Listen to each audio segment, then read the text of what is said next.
Salut tout le monde! Aujourd'hui, nous allons apprendre une nouvelle notion de grammaire. Nous allons parler de la phrase interrogative. Qu'est-ce qu'une phrase interrogative? C'est une phrase qui sert à poser une question ou à demander des informations. Elle commence par une majuscule, comme n'importe quelle autre phrase, et se termine par un point d'interrogation. Le point d'interrogation. Il est très important dans une phrase interrogative. En ajoutant le point d'interrogation, l'intonation et le sens de la phrase changent. Exemple, tu aimes le chocolat.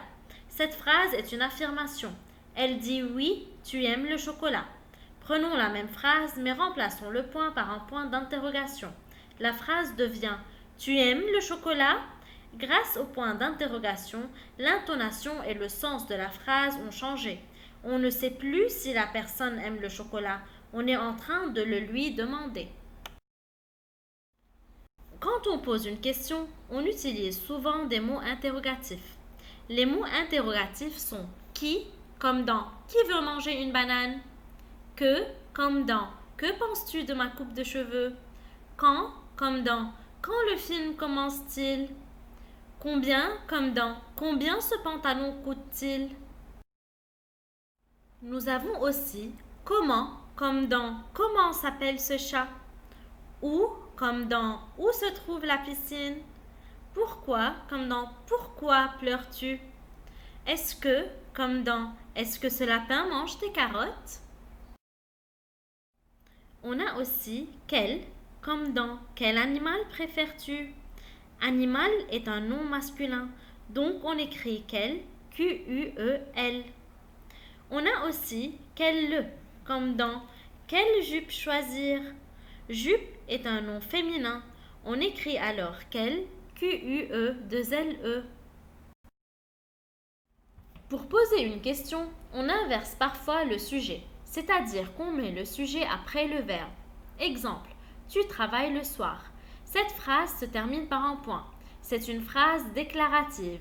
Je veux la transformer en une phrase interrogative en inversant le sujet.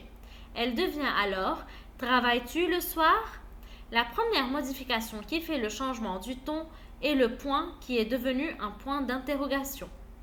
Ensuite, nous avons pris le verbe travail et nous l'avons écrit au début.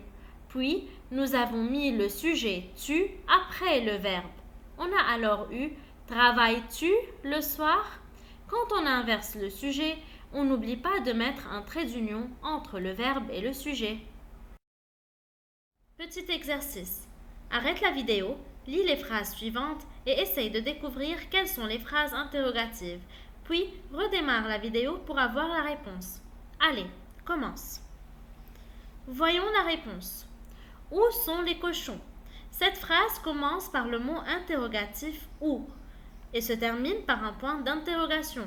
Donc, c'est une phrase interrogative. Comment est leur maison? Cette phrase commence par le mot interrogatif comment et se termine par un point d'interrogation. Donc, c'est une phrase interrogative. La maison est grande et solide. Cette phrase se termine par un point normal. Ce n'est pas une phrase interrogative. Pourquoi le loup a faim? Cette phrase commence par le mot interrogatif pourquoi et se termine par un point d'interrogation. Donc, c'est une phrase interrogative. Parce que c'est un loup. Cette phrase se termine par un point d'exclamation. Ce n'est pas une phrase interrogative. Mange-t-il les petits cochons? Cette phrase commence par une inversion du sujet. Donc le sujet il vient après le verbe mange et elle se termine par un point d'interrogation.